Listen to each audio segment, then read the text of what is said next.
સ્વામિનારાયણ ભગવાને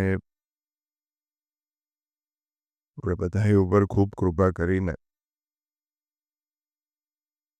આવો સત્સંગ જ્યારે આપ્યો છે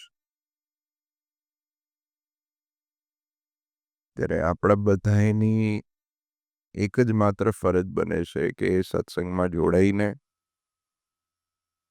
અને ભગવાનની આજ્ઞામાં રહીએ. માણસની સ્વભાવ પ્રકૃતિ એવી હોય છે કે કંઈક સહેલાઈથી મળી જાય તો જલ્દી પચતું નથી. ભગવાને આપણને શું કરવું શું ના કરવું, કઈ રીતે જીવવું કઈ રીતે ના જીવવું, ક્યાંનો પ્રસાદ લેવો ક્યાંનો ના લેવો, કેવી મૂર્તિ પૂજવી કેવી ના પૂજવી, કેવા લોકોનો સંગ કરવો કેવો ના કરવો, આ બધું જ આપણને ક્લિયર કરીને આપી દીધો છે. તો જ્યારે આટલી સહેલાઈથી મળી જાય છે તો આપણું કામ તો સહેલું થઈ ગયું છે. પણ આજકાલ લોકો વસ્તુને કોમ્પ્લિકેટ કરવામાં વધારે માને છે. સ્વામિનારાયણ સંપ્રદાય જેટલો, મૂળ સ્વામિનારાયણ સંપ્રદાય જેટલો સરળ સંપ્રદાય કોઈ નથી બીજો. અને જે છે એ પારદર્શક છે. કોઈ ખોટો એજન્ડા, કોઈ હિડન એજન્ડા નહીં. ભગવાનની ભજન ભક્તિ થાય અને ભગવાનના ભજન ભક્તિ, કથા વાર્તા, એ બધા જે સાધનો આપણને ભગવાને આપ્યા છે એના થકી આ જીવનું કલ્યાણ થાય, એ જ સ્વામિનારાયણ સંપ્રદાયનો મુખ્ય અને એક જ માત્ય ધ્યેય છે. કઈ રીતે લોકો આ લોકમાં ને પરલોકમાં સુખી થાય એની એક સુવિધા મહારાજે આપણને કરી આપી છે. તો જ્યારે આટલું સહેલાઈથી આપણને બધું મળી ગયું છે ત્યારે આપણે બધાએ ભગવાનના થઈને રહીએ, ભગવાનની આજ્ઞામાં રહીએ. શિક્ષાપત્રી મહારાજે આપી, વચનામૃત મહારાજની જે પરાવાણી, અને મહારાજે કહ્યું કે અમારી વાણી અમારું સ્વરૂપ છે.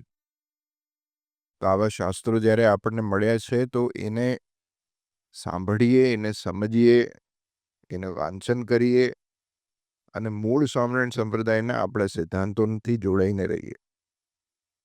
કારણ કે આજકાલનો સમય છે એ લોકોને સત્સંગથી દૂર લઈ જવાનો સમય છે. અને જેમ જેમ સમય આગળ વધતો જાય છે એમ અત્યારે સોશિયલ મીડિયાના લીધે એક ખરાબ વસ્તુ નથી, પણ એના લીધે ઇન્ફોર્મેશન ઓવરલોડ થઈ જાય છે લોકોને. અને કઈ વસ્તુ માનવી કઈ ના માનવી એ બહુ મોટો પ્રશ્ન યુવાનોમાં ઊભો થાય છે.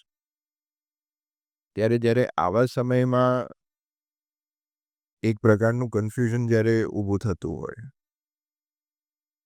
લોકોના મનમાં, લોકોના વિચારોમાં, કે આમાંથી શું સાચું માનવું શું ના માનવું. કારણ કે જોવામાં તો બધું જ સારું લાગે છે. આપણે જે મૂળ સંપ્રદાયથી જોડાયેલા છે, જે પેઢીઓનો સત્સંગ છે, એને કદાચ આ તકલીફ ના થતી હોય. પણ જે નવા જોડાયા છે, જે યુવાનો છે, જેમને હજુ ભગવાનની ઓળખાણ જેવા આપણે ઓળખ્યા છે એવી નથી થઈ, કે જે સત્સંગમાં નવા છે, એમના માટે એક બહુ જરૂરી છે કે શાસ્ત્ર જે સ્વામિનારાયણ ભગવાને આપ્યા, જે આચાર્ય દીક્ષિત સંતોષ એમના જ મોઢે કથા સાંભળે અને જે શાસ્ત્રો ભગવાને આપ્યા છે એ શાસ્ત્રનું વાંચન કરે, ને વાંચન ના કરી શકે તો કથા વાર્તાનું સ્મરણ કરે. પણ એ ક્યાંથી મળે છે એની પણ ભગવાને આપણને, કારણ કે આજથી 200 વર્ષ પહેલાં જ્યારે ભગવાને આપણને આ સંપ્રદાયની સ્થાપના કરી આપી, ત્યારે મહારાજને ખબર હતી કે આવો સમય આવવાનો છે કે જ્યારે આપણે સત્ય અસતમાં, કારણ કે આપણને આ શબ્દ જ કેમ વાપરવો પડે છે કે મૂળ સ્વામિનારાયણ સંપ્રદાય. કારણ કે આજના સમયમાં મહારાજને ખ્યાલ છે, એ વખતે મહારાજને ખ્યાલ હતો કે કઈ રીતે જેમ આવનારો સમય એમાં લોકોને જે સાચી સમજણ છે એ કળિયુગના પ્રતાપે સાચી સમજણથી લોકો દૂર જતા થશે. તો કઈ રીતે એમને મૂળ સંપ્રદાયના સિદ્ધાંતો સાથે જોડી રાખવા એના માટેની બધી જ વ્યવસ્થા આપણને ભગવાને કરી આપી. બસ જરૂર છે આપણને તો આપણે સામે જે ભગવાને આપણને આપ્યું છે, જે શાસ્ત્રો આપે છે, જે સંતો આપે છે, એમના મુખેથી આપણે વસ્તુઓ સમજીએ, સાંભળીએ અને એનું વાંચન કરીએ. કારણ કે શાસ્ત્રો જે ભગવાને આપણને આપે છે, એમાં કોઈ પણ પ્રકારનું આગળ કંઈ રહેતું નથી બીજું. જે આજ્ઞા મહારાજે કરી છે એ એકદમ સ્પષ્ટ કરી આપી છે આપણને. એમાં કંઈ આગળ ઉમેરવાનું નથી રહેતું ને એમાંથી કાઢવાનું નથી રહેતું.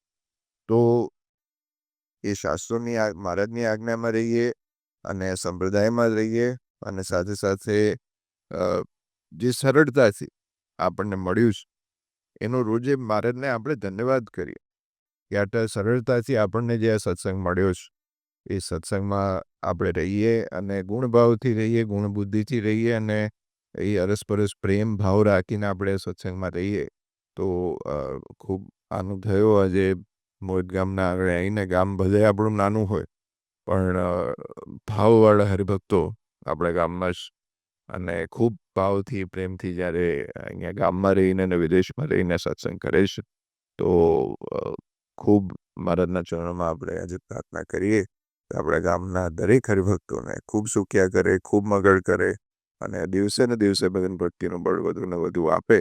એ જ આજના દિવસે નારાયણ દેવના ચરણોમાં પ્રાર્થના.